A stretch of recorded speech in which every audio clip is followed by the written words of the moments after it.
What's up? How you doing? I just have to say my heart is so heavy because we're all going to die at some point. And whether we like it or not, or want to believe it or not, inevitability awaits. And you know who else awaits? Jesus does. When you die, you sleep. It's like you're going to bed. Think about going to bed tonight.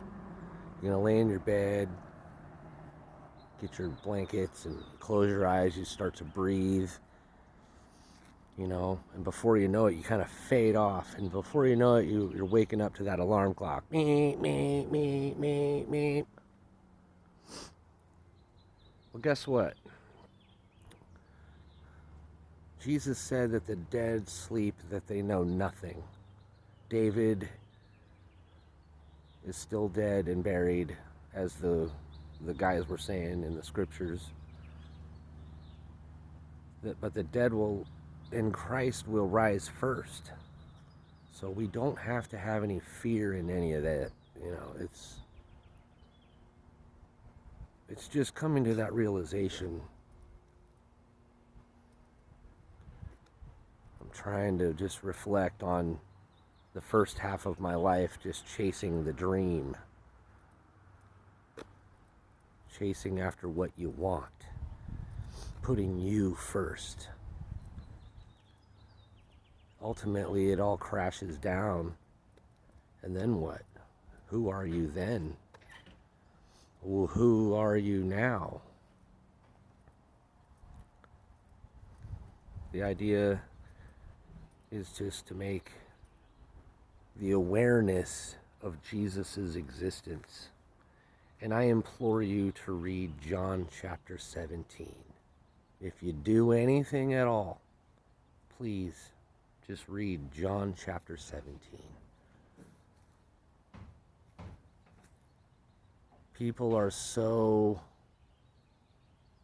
small-minded and don't have the attention to read and really dig deep psychologically, or even breaking down scriptures and trying to match them to other ones. And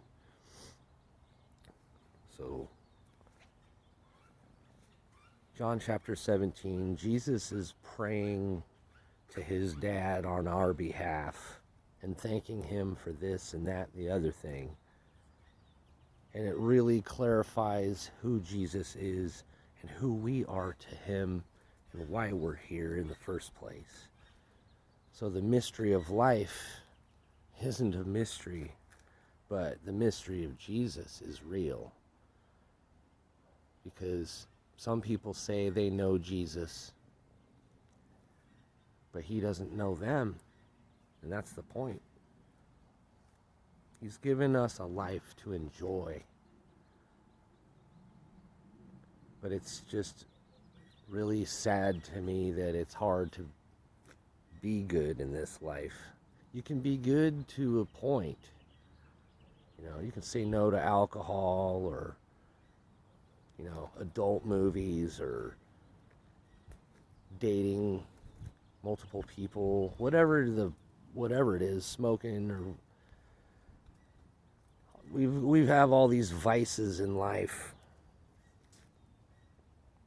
We need to make knowing Jesus one of those, if not the top one, because we're running out of time. I'm sick to death of the condition that the world is in, and how we have to go to work every day working for the man, while our country is led by a dead guy in a meat suit that mumbles. I don't understand any of that, but my perception of the entire thing is that liars are in charge. They have their reward. There's nothing for them after this. So if we get on Team Jesus, at least we stand a chance, because he said that we can escape all these things. We pray Pray that we escape all these things. And that we be found watching. Luke chapter 12, verse 37 and 38. Blessed are those who I find watching. So take comfort in knowing that he's depending on you to be watching for him, because he also said he's going to come at a time that you don't think he will. That's huge. So every single day from here on out, every breath you take, just know why you're breathing. It's because God wanted you here for him. He wanted a relationship with you. We are all like TV shows with the billions of us that there are. It takes all that to keep him entertained, I'm sure, as big as he is. Anyhow, that's my little thought for the day, is just to be aware and don't let your own failures make you believe that you're a bad person, because Peter says, or Paul says, who can save me of this body of death? For it's the sin in me that does these things. So